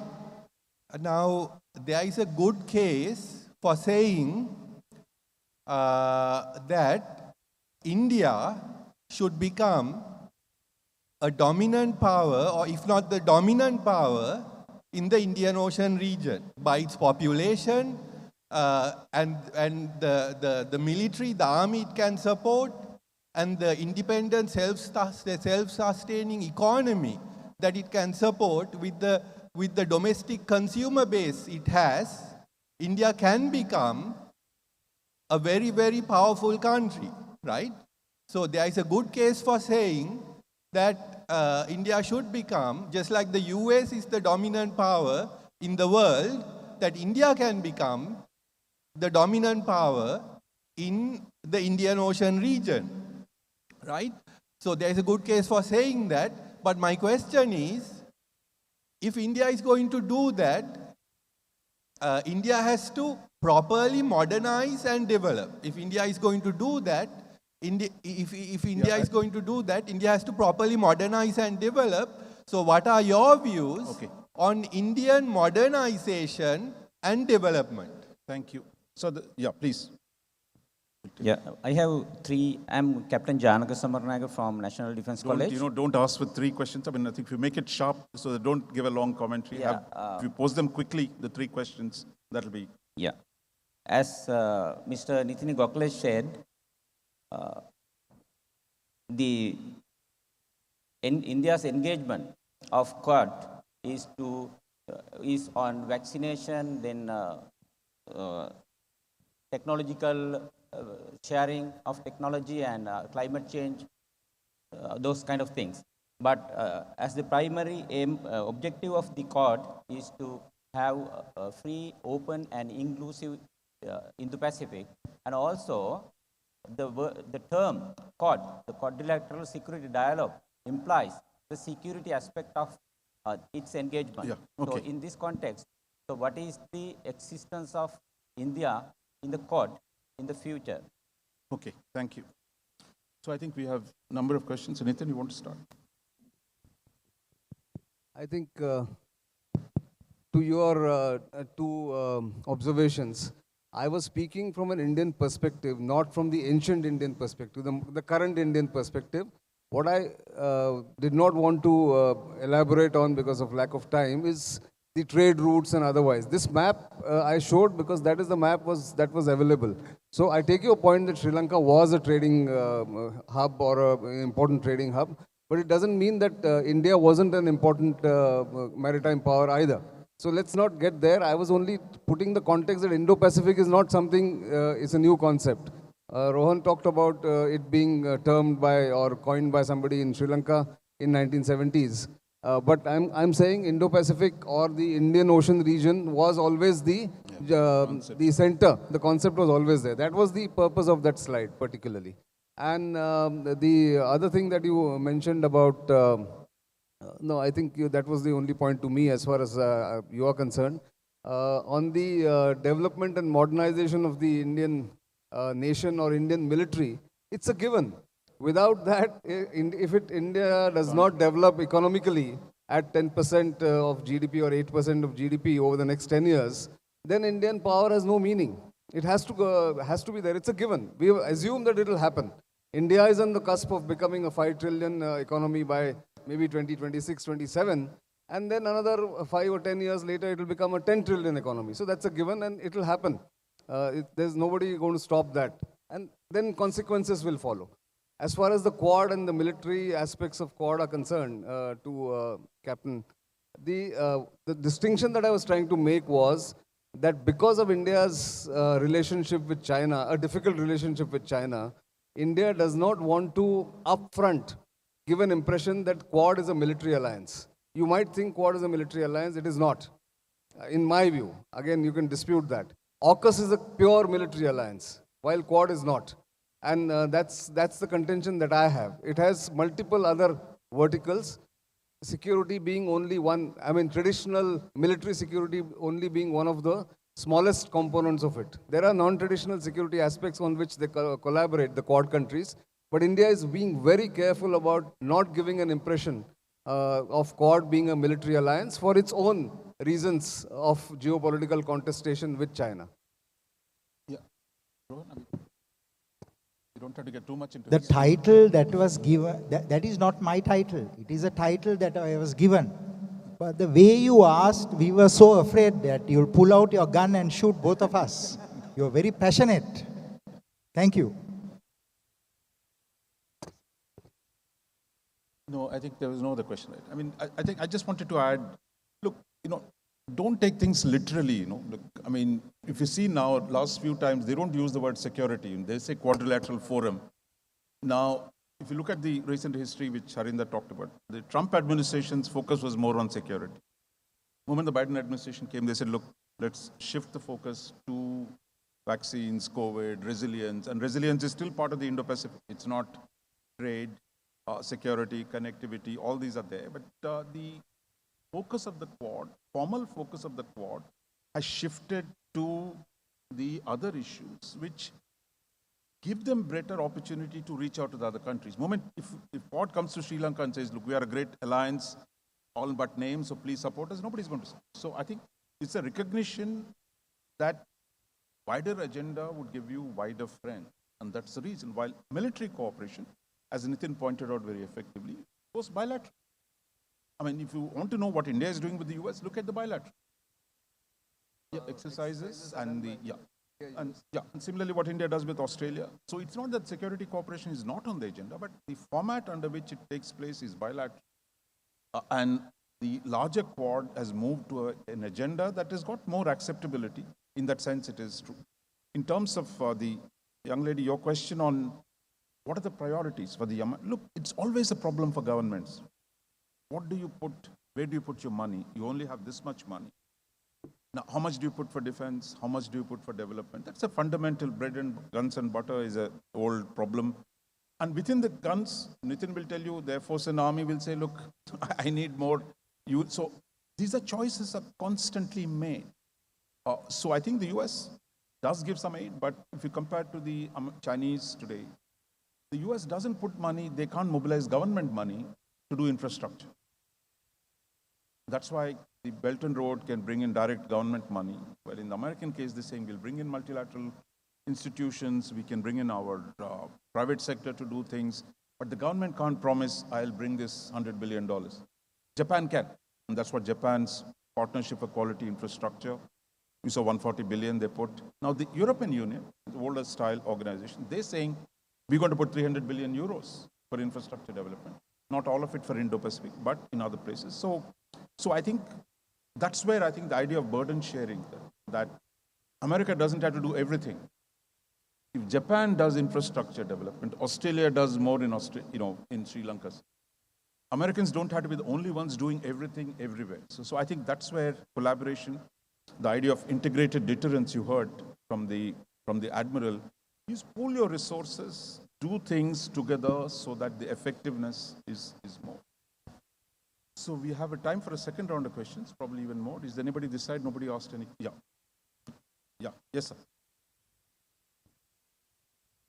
No, wait. Right, thank you very much. So I have quick questions. In fact, when we compare this South Korea and the Japan, which are seeming pretty much about open in terms of free society and more transparency in terms of the governing system, more likely free from corruptions.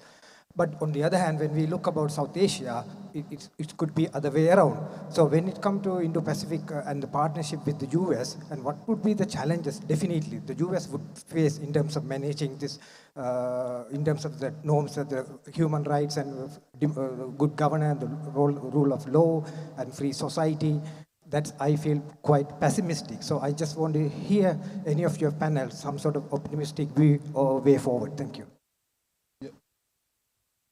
Yeah, here.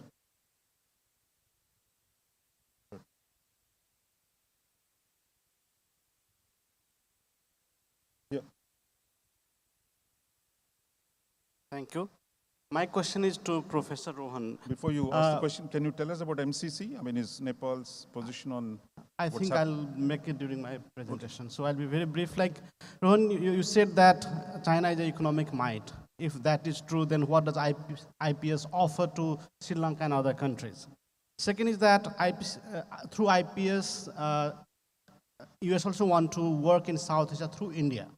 Now, many countries consider India has failed to deliver in small countries. If that is true, what is the future of Indo-Pacific? How capable are they able to deliver on Indo-Pacific? Thank you.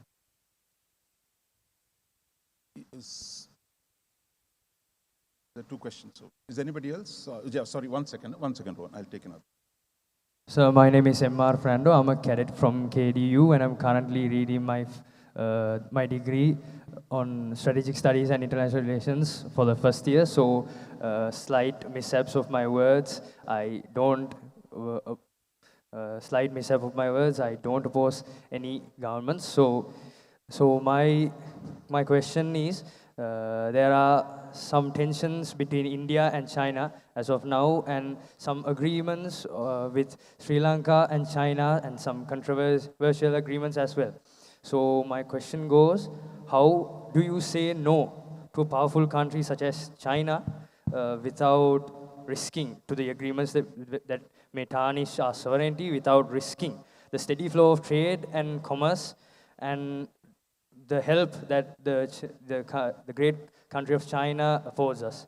And after saying no, how will we maintain a relationship with that powerful country without undergoing that said exogenous shock? Thank you. Okay. The old order is struggling to die. A new order is emerging. What we are seeing is that India also is coming to reality. It is realizing if it doesn't work fast and if it doesn't work efficiently, like the Chinese, they will lose out. China, at the end of the day, is not a democracy. If it wants to get something done, they will do it super fast. India will take time. But the Indians have realized that they need to move fast and more rapidly. Very quick comment about your point on Japan and South Korea. Both these countries have very close defense, security, and intelligence cooperation with the Americans, with the Europeans. In fact, although Japan is not officially a part of what you call the Oskanukas NZ or the Five Eyes, there's very good cooperation and collaboration between Japan and South Korea with the Western Alliance, you see. So I believe that Sri Lankans feel very comfortable of working with Japan and South Korea, and we should continue to do that. We are working very closely with the Australians, with the New Zealanders, with the Europeans. More recently, there have been disruptions because of US human rights allegations, which is used as a political weapon. But I am seeing that they themselves realize that they are using human rights as a political tool. But in reality, the scale and the magnitude and the intensity of human rights violations by the Americans in the Middle East and in South Asia far exceeds what has happened here. Here there was no deliberate targeting of civilians. Every war produces fatalities and casualties. That is what happened.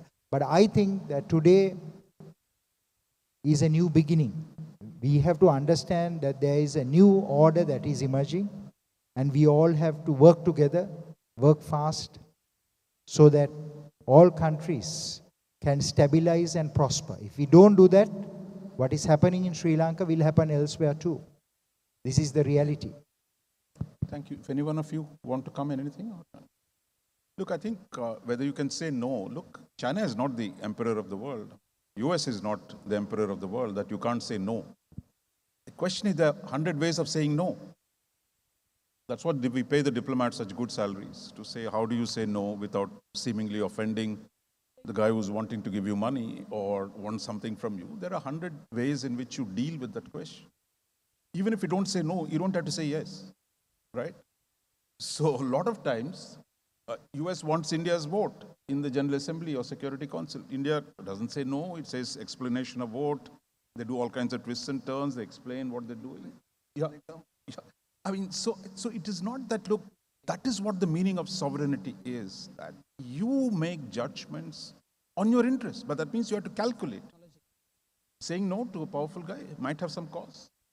Are those costs worth the benefits that you might get? So that is the judgment. Why is sovereign? Otherwise, they'll be just, we are in the collective, UN will decide everything for us. We're not in that world.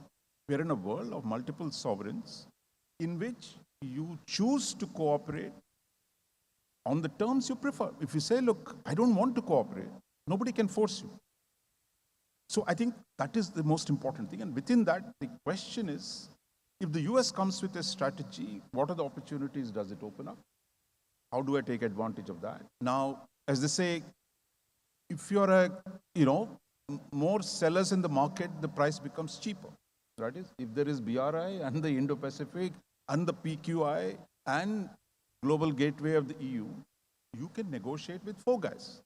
Instead of saying, this guy is giving me money, I take it. So the leverage of smaller countries, bigger countries goes up if there are multiple sources of money lenders. So there's not just one guy saying, take it or leave it. So I think in a sense, an active America, an active EU, and an active Japan offer alternatives. My sense is Chinese know the value of money. If there is a contestation, they would also become more like a regular bank rather than a strategic ATM that is dispensing money to its friends. So already you saw AIIB was quick, the China-led bank, quick to accept American financial sanctions. Because if you're running a bank, there are certain rules by which you run a bank. You don't just give it to your friends. So those guys who gave it in India, they're all in jail now, right now. So, but that's a different story. So the bank's way they work is a particular way. So it is the choices that the international system you have to navigate. So here again, I tell Pramod, look, if India can't deliver, don't take anything from India. Nobody is forcing you to take, right? You choose. I mean, if you say, look, Americans deliver something, you take it. So it's your choice you have to make. So no point just saying, if you're concluded that India can't do anything, so that's automatically choice you make. Nobody's forcing an Indo-Pacific partnership on anyone. That everyone makes choices within the constraints that exist. You make the best of it. That is the job of governments, of states. And within that, one big change that has taken place. Earlier, it used to be the Chinese and the Russians used to talk about sovereignty. Today, Americans are talking about sovereignty, which is a kind of, for the first time, they say, look, whether it's territorial integrity of states, like in South China Sea, whether it is, non-interference where Chinese come and do all kinds of things. So there is a greater respect for sovereignty today, which I think in the end, if you don't want to use your sovereign rights, and there's no point blaming anyone else. So I think there is a lot of responsibility on all of us. And the question is, in the South Asia today, by the very fact that subcontinent, South Asia and its waters have become more strategic, more attractive, both the BRI and the Indo-Pacific, gives us options which we did not have before. So the question then is, that do we take advantage and develop ourselves? That is the real possibility. I think that's what we need to debate. If there's any one or two last questions. Oh, done. Can you read it? One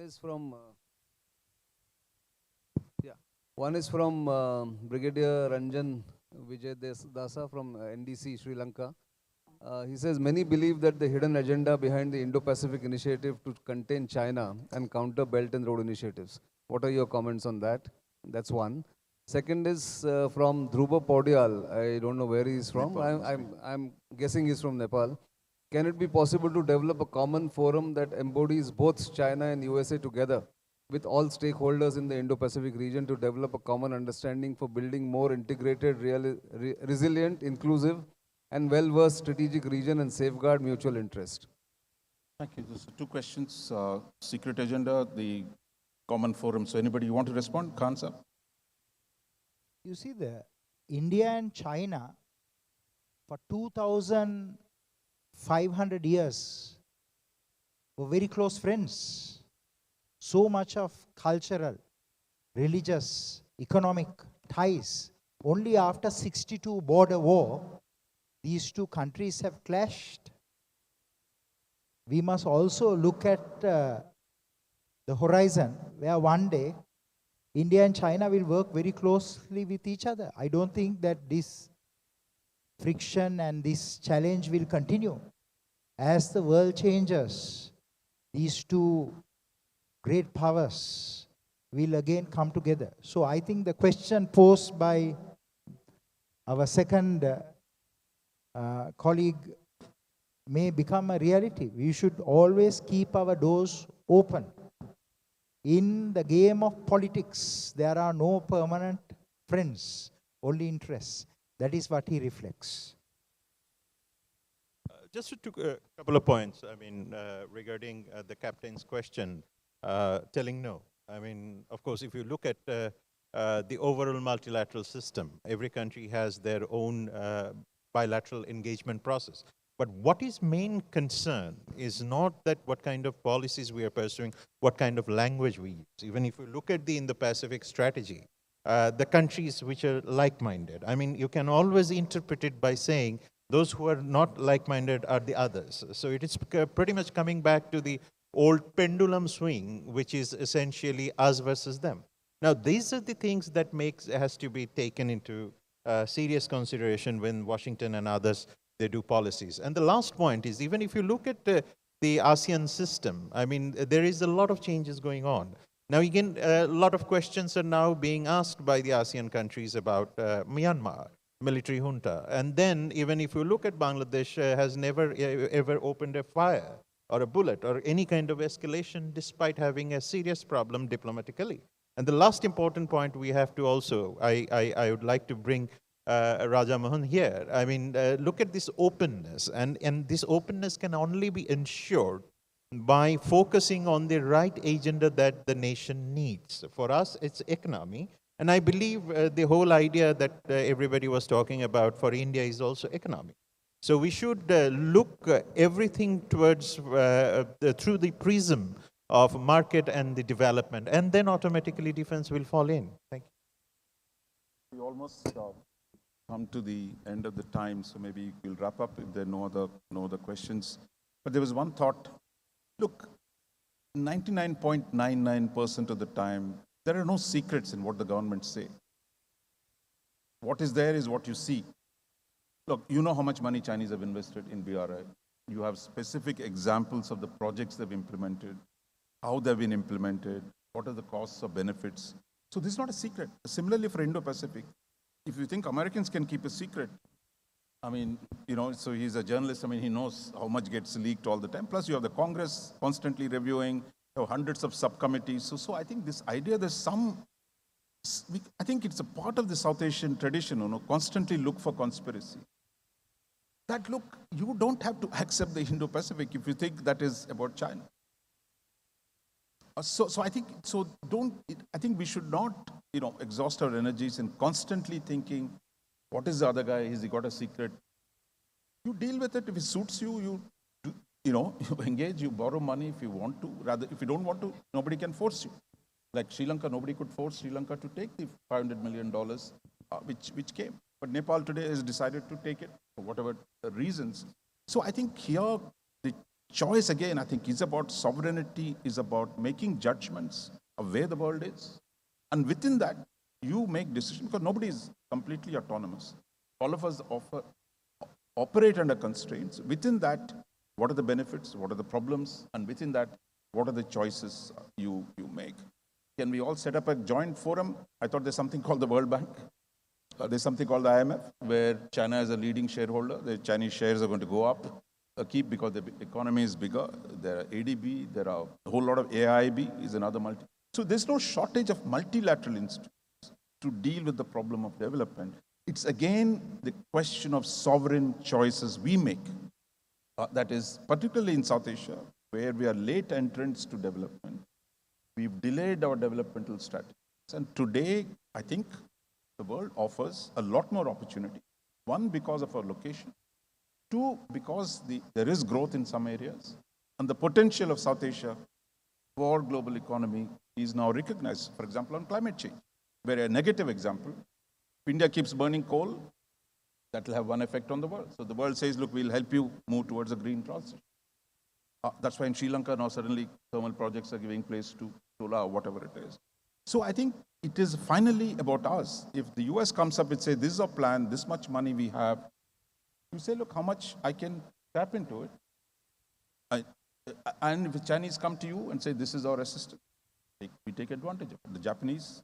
So I think there are multiple sources today. So I think for us, it's a moment to be optimistic, to be positive, and not this constantly put ourselves, buying into conspiracy theories, constantly thinking everybody's going to get us, rather than seeing the possibilities that are opening up. So I think we're absolutely run out of time.